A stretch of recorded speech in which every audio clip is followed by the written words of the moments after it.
Well, welcome back, fellow YouTubers, toy and toy train buffs, to another running session and a small update on the layout out here on the Milwaukee Northwestern, uh, out here in the cave. First of all, I'd like to thank all my new subscribers. Picked up a bunch this last couple months, and I thank you, appreciate you, and hope you enjoy the channel.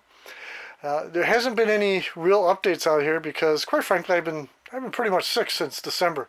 Nothing big, nothing major, just head colds. See, my granddaughter, who lives with us, instead of bringing home, things like homework, she brings home colds. And she caught one beginning of December, passed it on to me. I was sick for Christmas. Not real sick, but, Christmas was tolerable. It was okay. And then we were getting over that cold. She picked up another one, brought it home. Oh, joy. So, yeah, I've been pretty much sick since December. And then, of course, the cave, I call it the cave, was cold. It was just, when you're not feeling good, you don't want to come out here in the cold and do stuff. Have posted several running session videos, as well as a vintage toy video. You'll notice as you go through my video library.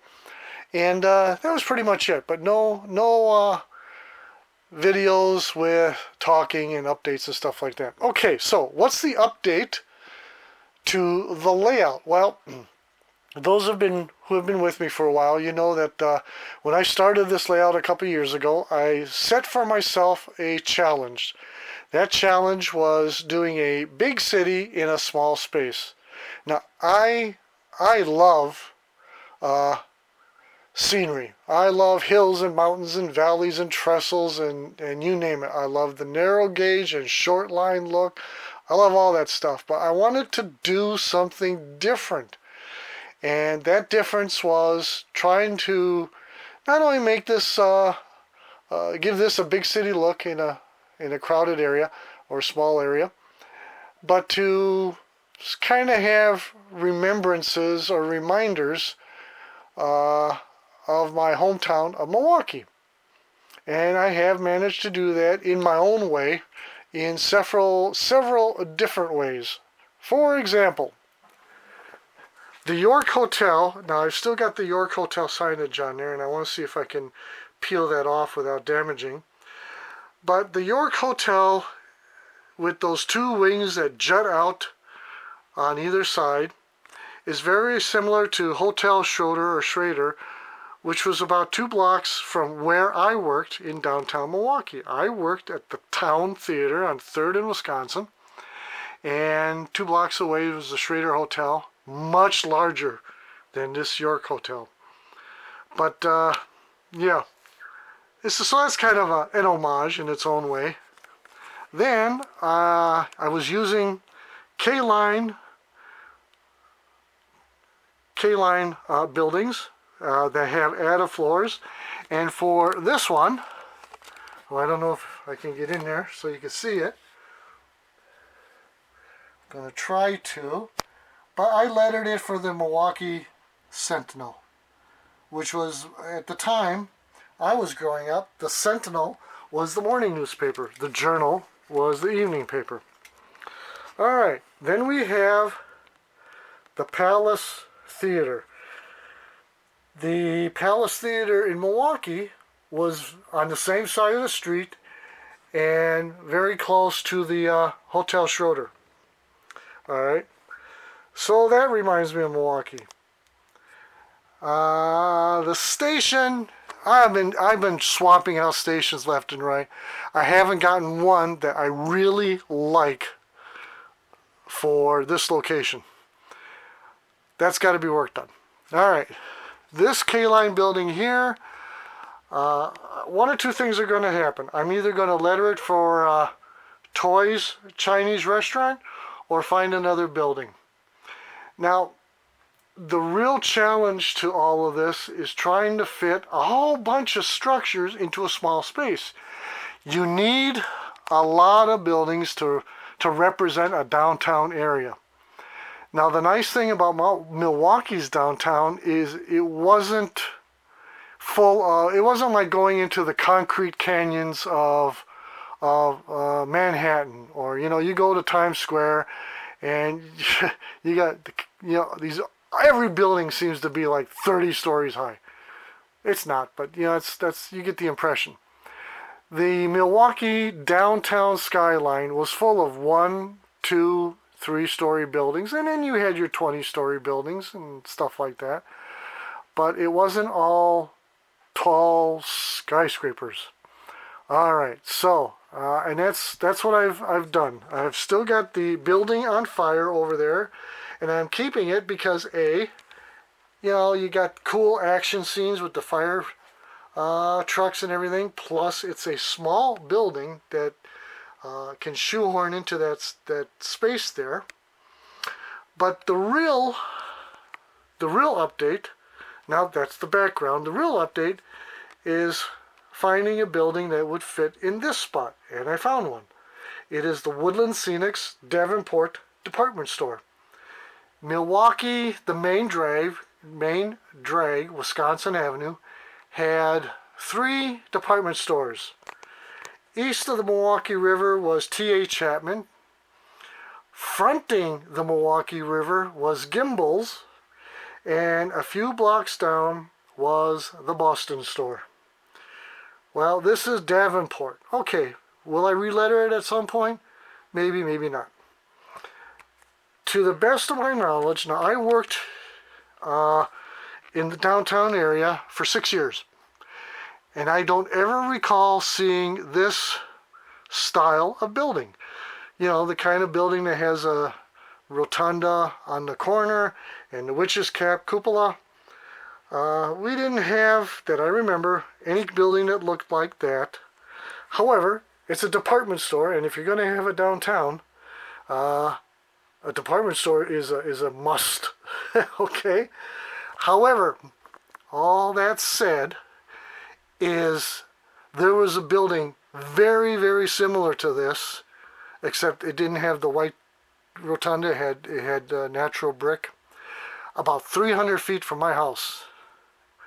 At the end of the block, if you go to the corner and cross the street, catty corner, to the northwest, there was a Rexall drugstore in a building just like that. And it was Pearson's Drugs. You go into the door at the corner, you go straight back, and there was a soda fountain. The old style, old-fashioned soda fountain. Between the end of the soda fountain and the outer wall was where the magazines were. If you go to the soda counter and hang a left, further down was the cage wherein the pharmacist and his associates worked. Mr. Pearson. Okay, and in the rest of the store there was aisleways. And I tell you what, they had a lot of cool toys there growing up. Between that and the Roundy's supermarket across the street, we got a lot of really nice toys from there. So anyway, that is the building I chose to fit here. And I like it as well in that you have this succession of buildings that start at a lower level and go up. Hi K2, King Kong. Hi K2, how you doing? And that's great for perspective. The other update I can't show you because it's in the living room being worked on, and that is the building flats that were here. I've been working on them. You'll see it in hopefully within the next week in another video. All right, that, my friends, is the layout update. Now for the trains. What do we got for trains? Well, I'm going to pull this one up. It's I got in the Menards.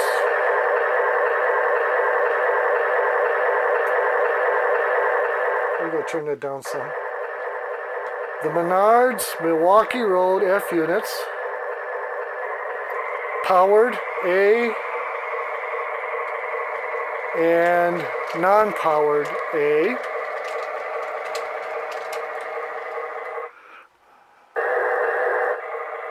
Okay, those are really nice. As a Federer Mac, I just got that one yesterday. So that was cool. I enjoyed that. Now, these are essentially fantasy units in that, the fantasy paint schemes.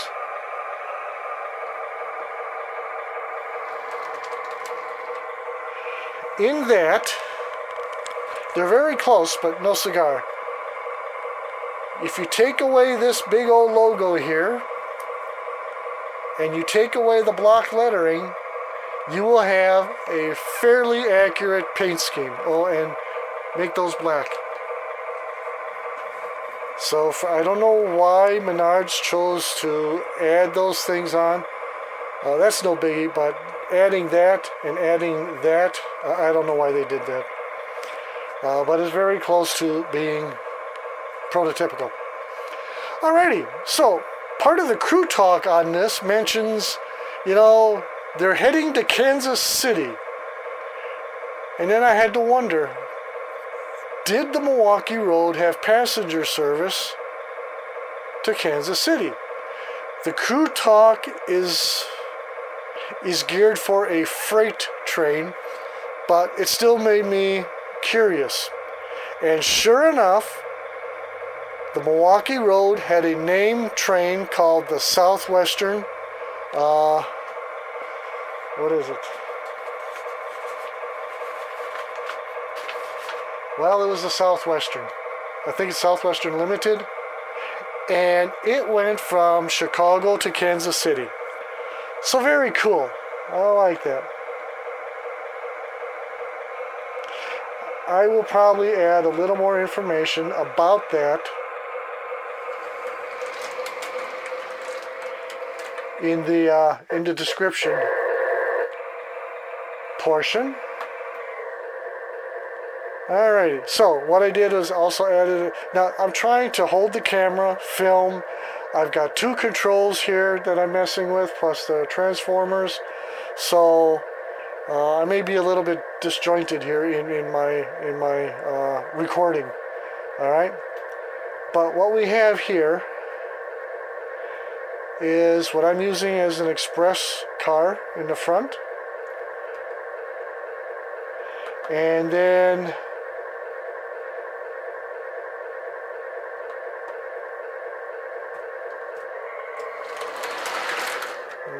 we're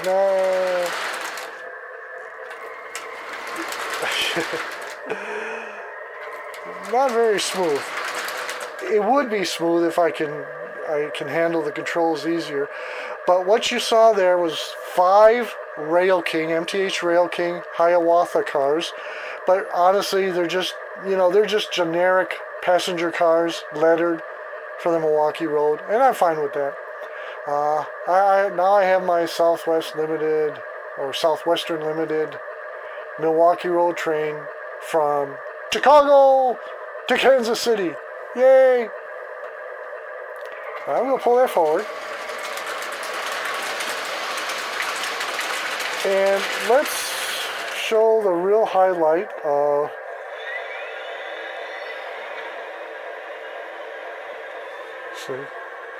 using the Lion Chief app.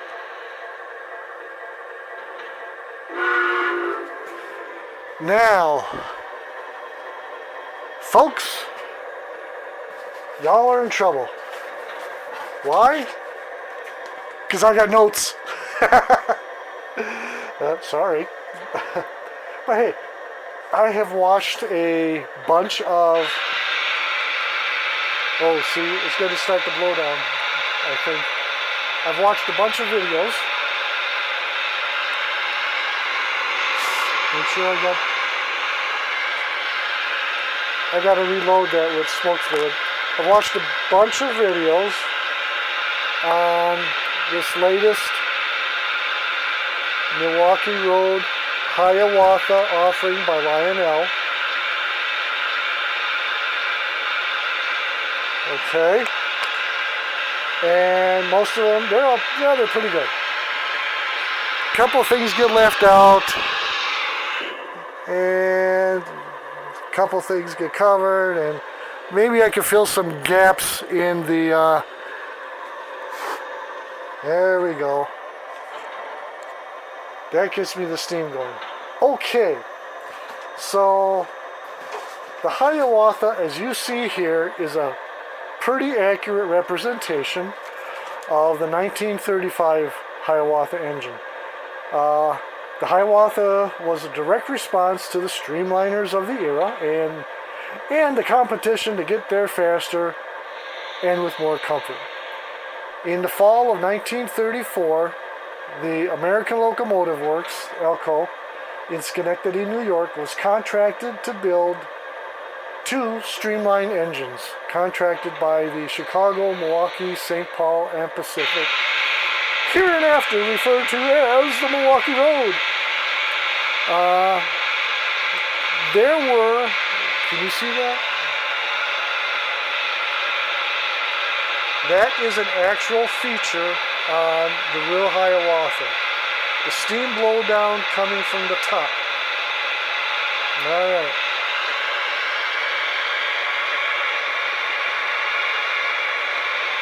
Oh, before I get started, the source for most of my information is the Hiawatha Story by Jim Scribbins.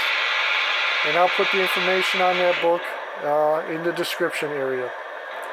Alright, so there were a number of factors which determined that steam was best, not the least of which was the total investment for steam was a quarter of that for diesel in 1934.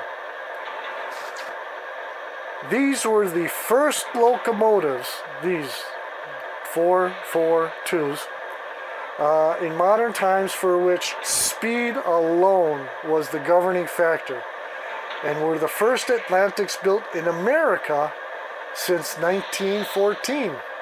Interesting.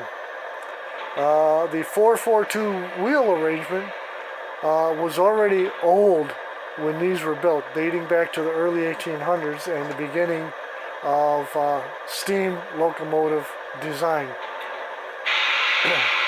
The Milwaukee Road staff referred to these as the A's, Atlantics. They were intended to cruise at 100 miles per hour and in regular service and reach speeds up to 120 miles per hour. The unusual contours, black cowling, and liberal use of color contributed to the Hiawatha's striking appearance. Engine numbers 1 and 2 were finished in January 1935. Engine number 3, Atlantic number 3, would join the fleet in 1936, and Atlantic number 4 would join the fleet in 1937. Now, one of the things that I thought was unusual when I got this engine is it defaults to a horn. Now, I know that some streamliners of that era had both horns and whistles, and I was wondering if that was true for the Hiawatha. And sure enough, the A's, Atlantics, had a Leslie Typhoon whistle fitted for operation by air or steam. The single horn is enclosed within the cowling immediately above the headlights. So let's see if we can get a picture of that. Maybe hard to notice, but there's a hole up here, right here, above the headlight. That hole is the horn. That's where the horn would be, inside of the cowling. Alright, so Lionel got that one right. Alright, we complain a lot about Lionel, not getting things right. Well, they got that one right. Alright, and they started featuring that horn and whistle design in their Hiawathas actually years ago. Plans for the locomotive were well underway before the name Hiawatha was chosen. A couple of suggestions were proffered, but several people in the company had thought of the name Hiawatha, and after a short campaign, that name won out. At the time, Henry Wadsworth Longfellow's poem, The Song of Hiawatha, and its fleet of foot hero was popular. And it was thought that this would tie in well with the North Country the train would serve. Okay? As delivered from ALCO, neither engine number 1 or engine number 2, this is in 1935, had the Hiawatha logo on the tender. That would be added a short time after delivery to the railroad. Hiawatha Atlantics number 3 and 4, however, were delivered by ALCO to the Milwaukee Road with the Hiawatha logo. So what you see here is correct, and was correct for a short time. And then they put the Hiawatha logo on there. Alright. While ALCO was busy building the Atlantics, the Milwaukee Road was busy building the rolling stock, the consist, in their Milwaukee Road shops between in the sprawling complex underneath the 35th Street Viaduct in Milwaukee. The original consist, those running on May 29th, 1935, only consisted of 6 cars each. Lionel, in their wisdom, put 7 cars in their set. I don't have that set because it's damned expensive. You're looking at a retail price of somewhere around $2,300 for 7 cars. I don't have that kind of money. I'm going to be paying this sucker off for the next year. Alright? So I am running a later version of a Hiawatha consist. So, now, in May of 1935, which was the inaugural run, there were only 6 cars. Later, by August of 1935, 2 more cars were added to the consist. Alright, the inaugural run of the Hiawathas, the railroad referred to the train as the High. The Atlantics were referred to as the A's. The train was referred to as the High. The inaugural run was on May 29th, 1935. Engine number 2, leading train number 100, departed Minneapolis, Minnesota, for Chicago, Illinois, at around 12:30 p.m. Engine number 1, which is what we have here, alright, leading train number 101, departed Chicago, Illinois, for Minneapolis at 1 p.m. In short, the Hiawatha, both the engine and the train itself, was an immediate success, and it exceeded everyone's fondest hopes. It was a cash cow for years. However, with the advent of diesel and cheaper diesel, the steam power was slowly being replaced. All 4 A's were retired by 1951 and eventually scrapped. Alrighty, let's see what we have for our consist. Well, I'll tell you what, before that, now you notice I'm running on the Lion Chief app. By doing that, you notice it has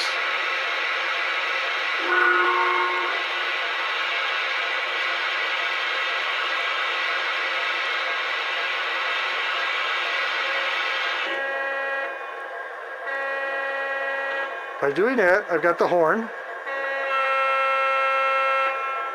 By doing that,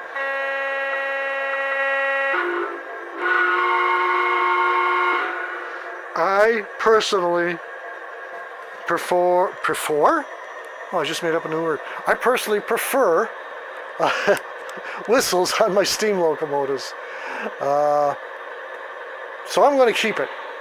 So there. Alrighty. Let's bring her forward. Oh, wait a minute. I just thought of something. It's got bells and whistles. If there's anything inaccurate about this particular model, it's that it has crew talk.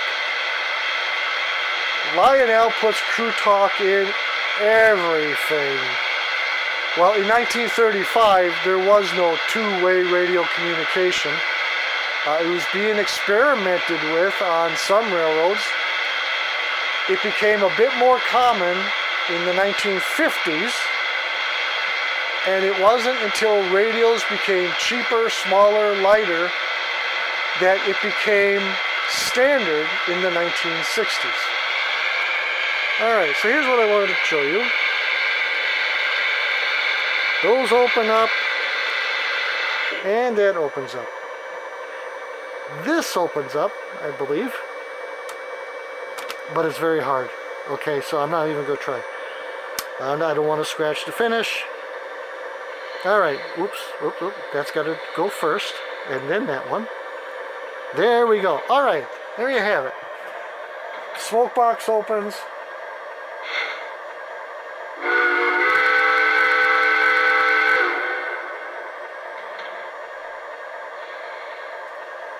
It's got crew figures inside. Separately applied handrail. The doors open. You know, if there's any feature on Lionel trains that is totally useless, it's opening doors on locomotives. Alright, how many people out there play with this? How many people go out there and just do this? And oh, the door opens. Okay, fine. It's useless. But anyway, locomotive is awesome. I love it. This is just a general feature on most of the locomotives, for which we pay extra.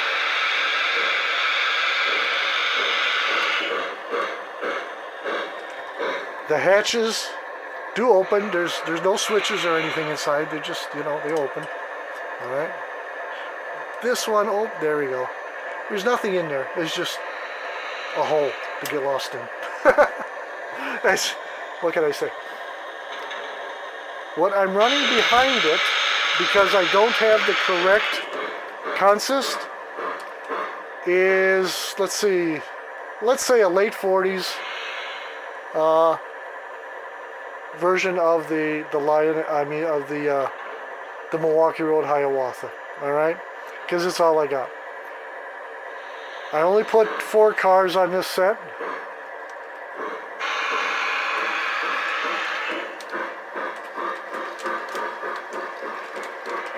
And it's a late 40s, early 50s version by the Skytop observation car. Now, the Milwaukee Road calls these like observation lounge cars. They also had a straight lounge car, which, for all intents and purposes, looked like a coach. Okay? So this could be a lounge car. What's the difference? Well, on the coaches, you had fixed seats. The lounge cars had individual seats that rotated, so you could turn it around, talk to your fellow passengers